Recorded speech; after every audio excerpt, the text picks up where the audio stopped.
एवढ्या अगोदर तर मी जोक सुद्धा सांगत नाही. सांगू का नको? अजून बेटा घरी बसलेल्या माणसाला तुमच्या आई बापाला सुद्धा ऐकू गेलेला नाही. पर्यंत सुद्धा आवाज गेला नाही. सांगू का नको? आता ही आवाज जर तुम्हाला ऐकू आला असेल शेलगावकरांना तर जरा घरातून बाहेर या आणि 4 पावलं टाकून इथं येऊन बसा. कारण मी तुमच्यासाठी 200 किलोमीटरचा प्रवास करून इथं आलेलो आहे. त्यामुळे प्रत्येक गावागावामध्ये मला सांगावं असं वाटतं की अरे विचारांचं जेणं तिथं मिटतं, तिथं गर्दी आमची कमी व्हायला लागली आणि तिथं थांग नाचतंय, तिथं न बोलवता आमची गर्दी वाढायला लागली. आणि म्हणून आमचा समाज अजून तिकडे चालला.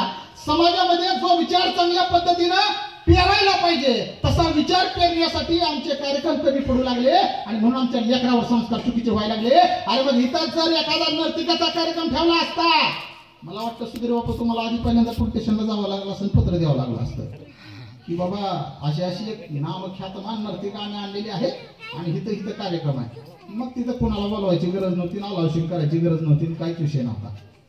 5 पंचक्रोशीत गाड्या सगळ्या फिरवल्या. चांगला विचार ऐकायला म्हणले की माणसं बघू जाऊ. मग लिकरू वाया गेलं, व्यसनी झालं, अपयशी झालं, पुन्हा बोंबाल देतात. काय का आपलं लिकरू लय चांगलं होतं, काहीच नाही झालं त्याचं. का बरं झालं नाही? तू किती संस्कार केला त्याच्या करावं? मग ते लहान असताना त्याला कधी वाटायला घेऊन तू व्याख्यानाला आणलं का? नाही. त्याला कधी चांगलं एखादं पुस्तक वाचायला दिलं का? नाही. त्याला एखादा चांगला विचार ऐकायला मिळाला का? नाही. तुझं पोरगं कुठं आहे? तुझं पोरगं तुझ्या हातात नाही, ते गल्लीत फिरतं आणि गल्लीत रस्त्याला चालताना जे त्याला दिसतं, जे तो अनुभवतो ते संस्कार त्याच्या अंगावर पाडून घेतं आणि तेच घरात येऊन मग वाकडं येडं वाकडं बोलायला लागतं. पुन्हा तुम्ही म्हणतो लिकरू बिघडलं. मग एक नीट लक्षात ठेवा, जोपर्यंत आम्ही आमच्या घरात चांगला संस्कार लेकरावर करत नाही तोपर्यंत आपलं लेकरू बाहेर जाऊन समाजावर चांगला संस्कार पाडू शकत नाही. आणि जर तुम्ही घरात चांगले संस्कार केले नाहीत तर मग समाज नावाची ही जी मोठी यंत्रणा आहे ती तुमच्या लेकरावर चांगला संस्कार पाडते. चांगला म्हणजे वेगळा संस्कार पाडते. तुमचं लेकरू घरात येतंय आणि मग घरात आलं की पुन्हा नाही तसलं बोलायला म्हणायचे आपण तर असलं शिकवलं नाही, कुणाचं शिकलंय? तर गल्ली ही जी आहे ना, गल्ली हे एक विद्यापीठ असतं, लक्षात घ्या. आता एक छोटासा उदाहरण देऊन तुम्हाला सांगतो. पोरांनो, तुम्हाला गोष्ट सांगणार आहे मी. आधी माझ्या प्रश्नाचं उत्तर द्या. देणार का? एकदम खरं देणार का? तुम्ही शिक्षक आलेत का इथं? आहे का? हा ना, खोटं बोललं मी त्याला सांगणार आहे. हा, विचारू का प्रश्न? खरं सांगायचं ना? विचारू. 1 नंबरच्या शिव्या कोणाकोणाला द्यायला येतात?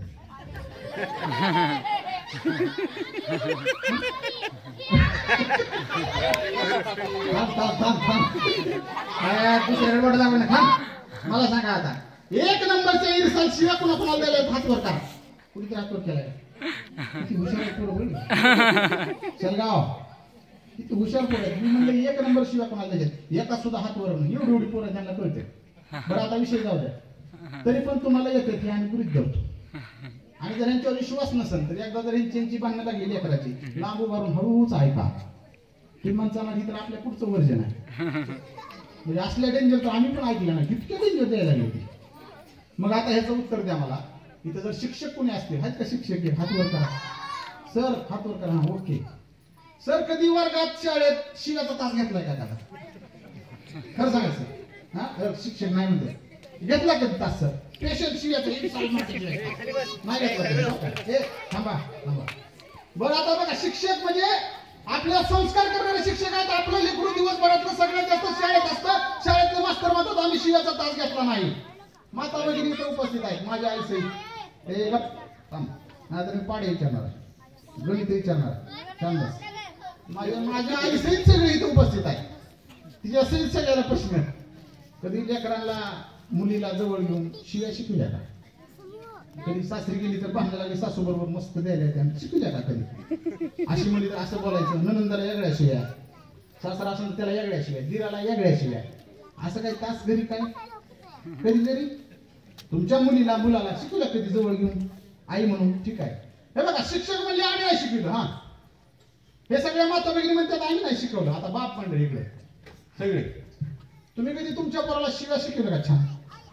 भाऊबंदकीत भांडणं लागली, बांधावरून भांडणं लागली भाऊकी सोबत, लय महत्वाच्या आहेत त्या, आणि ह्या शिव्या शिकल्यात कधी? तुम्हीच आठवत एकदा.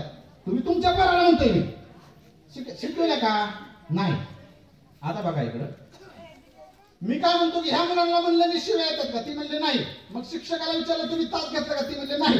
सगळ्या आया काय म्हणतात आम्ही आमच्या लेकराला शिव्या शिकवले नाही. सगळे बाप काय म्हणतात आम्ही आमच्या लेकराला शिव्या शिकवले नाही. तरी पण तुमचं पोरग एक नंबरच्या देतंय का नाही?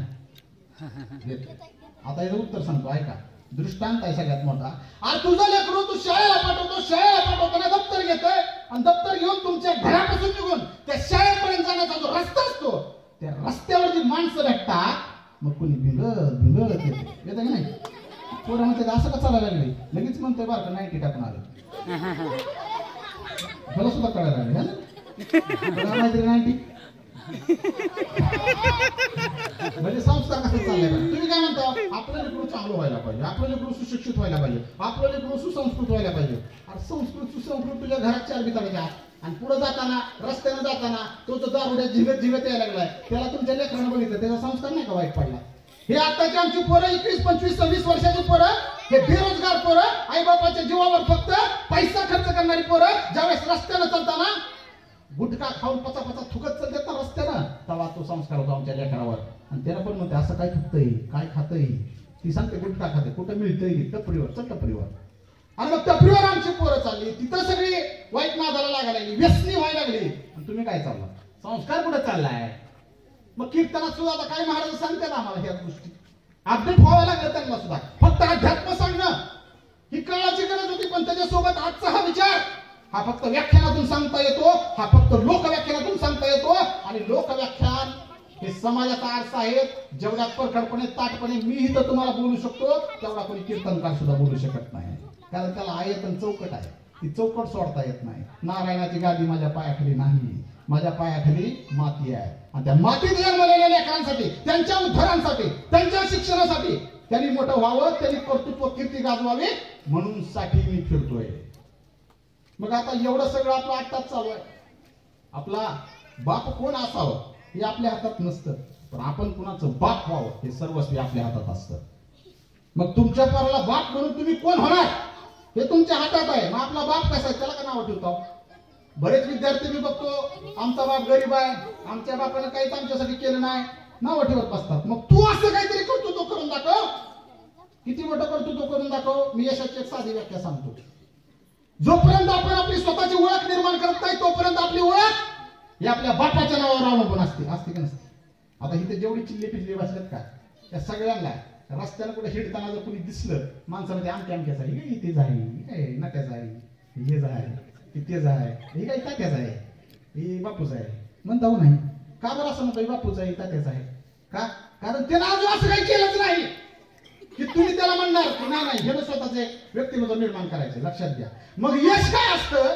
आणि ज्यावेळेस तुमच्या आई बापाला बाहेर आई बाप तुमचे गेल्यानंतर लोक ह्या अमुक अमुख्याचा बाप अमुक अमुख्याचा आई म्हणून ओळखतील तेव्हा समजा तुम्ही सक्सेसफुल झालात. मग एवढी कीर्ती तुम्हाला करायला शिक्षणाची कास धरावी लागेल, एवढी कीर्ती तुम्हाला करायला पुस्तकाची कास धरावी लागेल. आणि जर तुम्ही पुस्तकच वाचत नसताल, तुम्ही जर वाचन करत नसताल, मग डिजिटल वाचा नाही तर पुस्तकात वाचा. लक्षात घ्या. पण वाचनाच्या पाठीमागे तुम्ही राहायला पाहिजे. आमच्या लेकराला वाचनासाठी तुम्ही प्रेरित केलं पाहिजे. हे मी व्याख्यानातून सांगतो, ही गोष्ट कीर्तनात मिळणार नाही. आणि मग कीर्तनकार आपल्याला अध्यात्म समजून सांगतील आणि तो अध्यात्म आमच्या आयुष्यासाठी भविष्यासाठी आमच्या सुख समाधानासाठी अत्यंत महत्वाचा आहे.